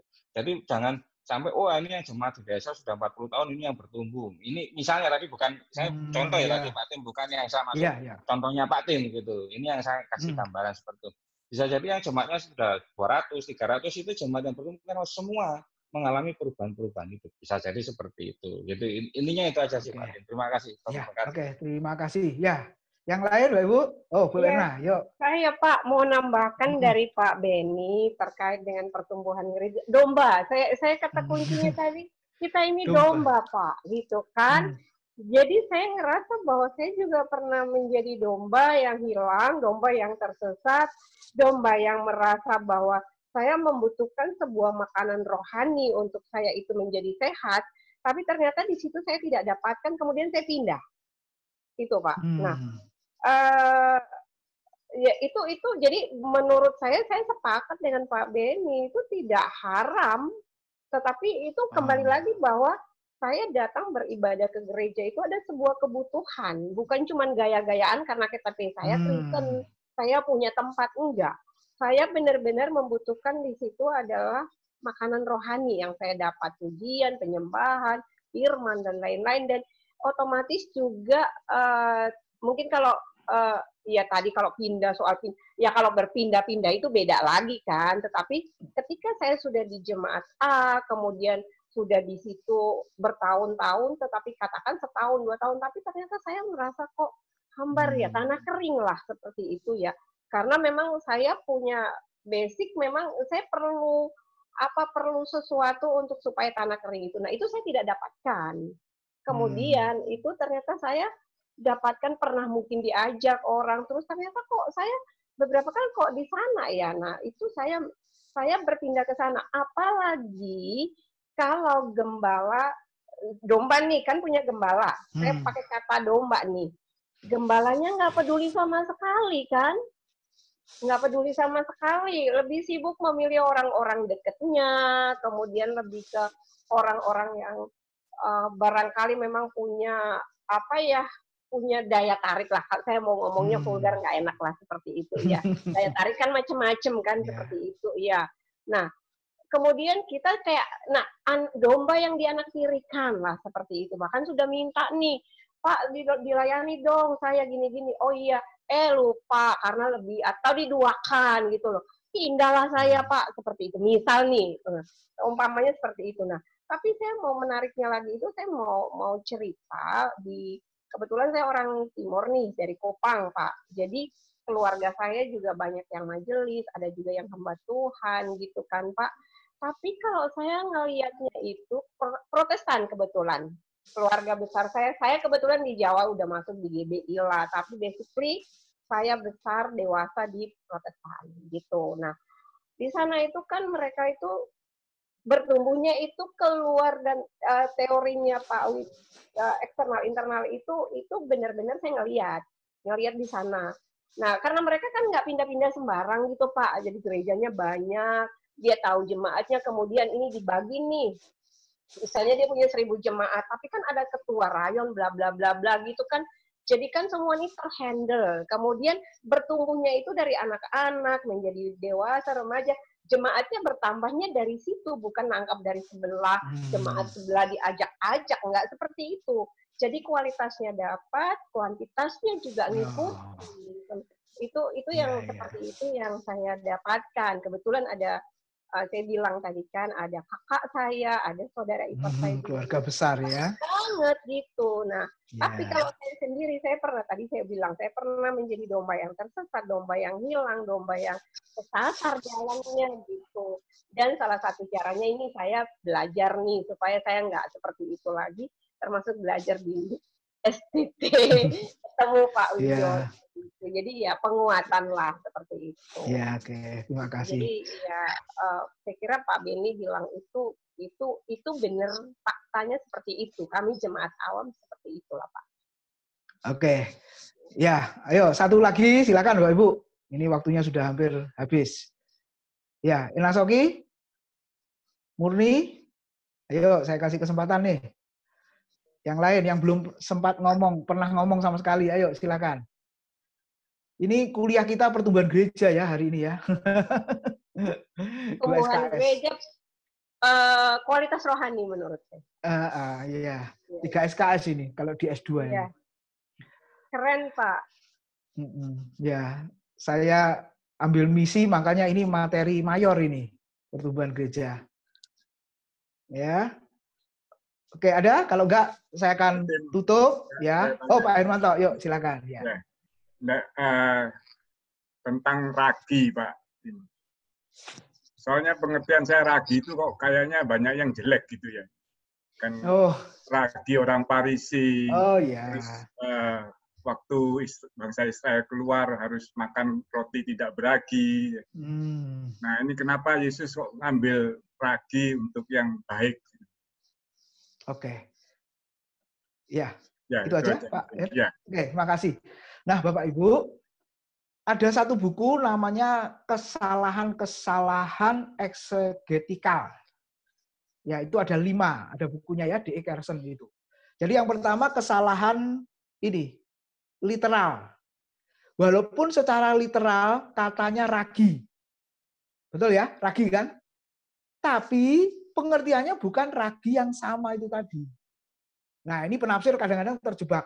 Ya. Terus kita harus lihat apa? Konteksnya. Konteksnya apa? Lalu itu arti hurufiah, apa arti figuratif? Ya. Kalau ragi orang Farisi itu pasti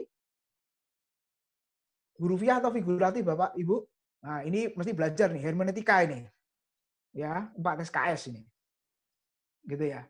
Kalau ragi orang Farisi, ragi Herodes, loh ada ya. Ini figuratif ini, gambaran artinya apa? Ragi orang Farisi ya pengajaran orang Farisi. Ragi Herodes pengaruh politik ya, pemerintahan kekuasaannya Herodes, itu maksudnya. Tapi ragi yang mengamirkan seluruh adonan, ini ragi secara hurufiah, ini benar-benar ragi. Nah, gitu Pak, ya. Ini secara literalnya begitu. Ya walaupun artinya beda-beda, yang membedakan apa? Konteksnya. Jadi belajar Alkitab ini Bapak Ibu sulitnya di sini. Bukan berarti sulit tidak bisa dipelajari. Tetap bisa dipelajari. Tapi saya mengalami beberapa, Alkitab itu ternyata sulitnya minta ampun. Perlu penyelidikan, tidak langsung dikhotbahkan. Makanya tadi 30, 60, 100 kan saya nggak berani jawab. Karena saya mesti cari dulu kenapa kok Tuhan pakai istilah 100, 60, 30, kok tidak beri istilah 20, 40, atau 80. Kok tidak begitu kenapa? Mungkin ada maksud Tuhan. Oke, saya cari dulu. Ya. Minggu depan ya, Pak? Oh, pasti minggu depan, Bu. Pasti, jangan khawatir. Masih ada waktu tanggal 10, 17, hari kemerdekaan kita merdeka. Off ya, Bapak Ibu ya. Nanti kita sambung tanggal 24. Upacara soalnya. Ya, oke. Pak Wi, jadi saya itu kan tadi nggak ngikutin di awal, cuman saya mau bilang aja, saya benar-benar memang tidak mengerti tentang ragi. Ketika Alkitab berbicara tentang ragu, bayangan saya bikin roti pakai ragi, ragi itu fungsinya mengembangkan. Apaan maksudnya? Nggak ngerti juga. Tadi lewat juga, Pak. Jadi ya udah, nanti saya pelajarin lewat PowerPoint-nya. Ya, maaf Pak Tim. Ya. Maaf Pak Tim. Upacaranya pagi, sorenya ada upacara, Pak. Enggak, Pak. Enggak. Masa upacara virtual ya boleh. Pak Jokowi nanti upacara penurunan bendera, Pak. Iya, enggak jam 7. Oke, libur, libur. Masa Bapak Ibu enggak mengizinkan saya libur ya? Ini hampir tiap hari ini, semua lulu ini kelas terus ya. Oke, kita kembali. Ragi yang dimaksud Tuhan Yesus di situ adalah ragi yang mempengaruhi. Ya, bukan yang mengembangkan, Bu. Ini yang mempengaruhi konteksnya. Ya, oke. Jadi hal kerajaan surga tadi dikatakan ragi yang mempengaruhi ke dalam. Nah, jadi maknanya adalah menjadi orang Kristen yang bertumbuhnya ke dalam itu tadi. Ya, apa? Secara pemahaman, ya, perubahan hidup, karakter. Betul yang Pak Benny tadi sampaikan. Perubahan hidup, karakter. Jadi kalau pemahamannya benar, Bapak Ibu, pasti praktek perubahan hidupnya pasti benar. Dan firman Tuhan itu harus mempengaruhi ke arah yang lebih baik, ke arah yang lebih benar. Amin ya Bapak Ibu ya. Oke, saya akan tutup dengan satu pesan. Ya, Bu. Ya. Pak Tim. Ya. Nambah sedikit tanya, yang raginya orang Katolik itu enggak pakai ragi. Rotinya orang Katolik enggak pakai ragi. Roti yang biasa-biasa kita kan ada ragi. Itu beda pemahamannya bagaimana? Oh, ya Bu, terima kasih. Kita mau selesai jam berapa nih malam ini Bapak Ibu? Oh, orang Katolik pakai hosti, Pak. Hosti. Iya. Oke. Banyak orang kita juga pakai hosti sekarang. Ya, praktis soalnya ya. Iya. Ya, betul. Nah, yang diambil kalau itu roti sungguhan itu memang rotinya orang Israel yang tanpa ragi itu, Bapak Ibu. Ya, PL. Ya, tapi waktu zaman Yesus itu hanya disebut roti aja gitu. Ya, kan nggak disebut pakai ragi. Nah, jadi ini maknanya sebenarnya Bapak Ibu ya. Kalau kita belajar perumpamaan ya, itu yang kita ambil prinsip kebenarannya apa? Makna. Ya, maknanya itu apa? Gitu ya. Jadi bukan secara literalnya lagi. Gitu ya. Makanya nih Tuhan Yesus itu memang mengajarnya luar biasa. Kalau kita nggak mengetahui ini prinsip-prinsipnya, kita bisa bingung sendiri. Ya, ternyata ini hurufiah, kita tafsirkan figuratif. Yang ini figuratif, ternyata ini hurufiah. Ini hanya cerita, lalu prinsip kebenarannya apa, kita nggak nemu. Nah, padahal yang dimaksud itu, katakanlah. Nah, jadi seperti itu, Bapak Ibu ya. Oke, jadi kita kembali tadi, hal kerajaan surga diumpamakan apa saja. Betul. Jadi Tuhan Yesus itu memang pengkhotbah yang luar biasa, pakai ilustrasi ya, perumpamaan apa saja dalam kehidupan sehari-hari. Yang penting pesannya bisa diterima oleh yang mendengar pada saat mereka mendengar pengajaran Yesus. Nah, jadi itu memang betul ragi bukan hanya ragi roti, tapi apa ya, adonan. Kan memang zaman ibu-ibu Israel kan memang makanan utamanya kan ya istilahnya roti gitu ya, macam-macam seperti itu. Nah, tapi yang kita ambil adalah prinsip kebenarannya. Ada ragi mempengaruhi, ya, hilang lenyap, tapi pengaruhnya tidak hilang, tidak lenyap, bisa disaksikan, dinikmati. Nah, itu ya maknanya ya. Pak Irmanto, semoga bisa menjawab. Kalau belum, nanti minggu depan kita sambung ya. Ya, terima kasih Pak. Oke, ya sudah jam 8:30 lebih 6 menit. Terima kasih atas kebersamaannya. Ayo, untuk tampilkan wajahnya, Bapak Ibu. Kita foto dulu. Tolong wartawan yang biasa foto, Pak Daud. Ada Pak Daud. Yuk, tunjukkan wajahnya dulu, Bapak Ibu. Habis itu kita berdoa. Sudah banyak yang live ini ya. Oke, 1, 2. Belum, tunggu. Ada yang belum nih.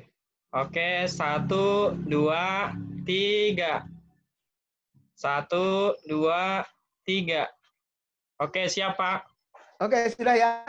Oke. Nah, Bu Hermanto kok muncul. Tapi ada ya, ikut ya. Bu Hermanto ikut ya. Oke. Ayo Bapak Ibu kita akhiri dalam doa. Nah ini ya ada mahasiswa saya. Ayo Murni berdoa. Bersyukur buat kelas kita malam hari ini. Nah, ini dari SOE nih Bapak Ibu. Rote Pak, Rote. Rote kok SOE, sorry Rote. Sama dong sama saya juga orang Rote, Mbak Murni. Salam. Saya orang Rote Pak. Tapi ini orang Nias ini Bu. Yang pelayanan di Rote. Nias nih. Iya. Areva ini. Yuk, ayo Murni berdoa. Ya, mari kita berdoa. Bapa di surga, kami sungguh bersyukur untuk kemurahan Tuhan dan kesempatan belajar firman-Mu pada malam hari ini. Kami akui Tuhan bahwa kami dalam segala keterbatasan, akal pikiran kami tidak mampu untuk memahami seluruh dari firman-Mu. Maka dari itu Tuhan, biarlah hati kami selalu dicondongkan untuk lebih lagi mau belajar, dan pikiran kami selalu dibawa untuk kemuliaan Tuhan dan memberikan diri ini Tuhan untuk terus mau ditolong dan juga diberikan pemahaman oleh Roh Kudus lebih lagi melalui firman-Mu. Biarlah apa yang sudah kami pelajari malam hari ini Tuhan akan menjadi benih bagi kami untuk terus memiliki hati yang mau belajar dan lebih-lebih untuk mengenal Engkau melalui firman-Mu. Terima kasih untuk hamba-Mu yang sudah Engkau pakai, Pak Timotius Widodo yang sudah memberikan waktu dan mengajari kami pada malam hari ini. Kiranya Engkau yang terus memberkati hamba-Mu ya Tuhan, dalam segala pelayanan, di dalam segala pergumulan, bahkan dalam keluarga. Engkau saja yang menjadi penolong dan juga Engkau ya Tuhan yang memberikan penghiburan dan juga memberkati apa yang sedang Ia kerjakan. Bagi kami semua Tuhan yang ada dalam Zoom ini, tanpa terkecuali, biarlah penyertaan Tuhan, dan kami semakin hari, biar semakin maju di dalam mengenal Engkau Tuhan, mengenal firman-Mu, bahkan mempelajari firman-Mu. Terima kasih memberkati seluruh pertemuan-pertemuan yang akan kami adakan untuk hari-hari yang selanjutnya, biarlah segala sesuatu yang menjadi rahasia-rahasia Tuhan yang belum kami ketahui selama ini, akan dicurahkan bagi kami, akan diberitahukan bagi kami sejelas-jelas mungkin. Sehingga firman-Mu Tuhan kami boleh sharingkan juga bagi yang lain, dan boleh memberkati orang-orang di sekitar kami. Terima kasih Bapak, kami akan mengakhiri pertemuan malam hari ini dengan ucapan syukur, dan kami akan beristirahat, Tuhan menolong kami, memberkati kami. Di dalam nama Tuhan Yesus Kristus kami berdoa, haleluya, amin. Amin.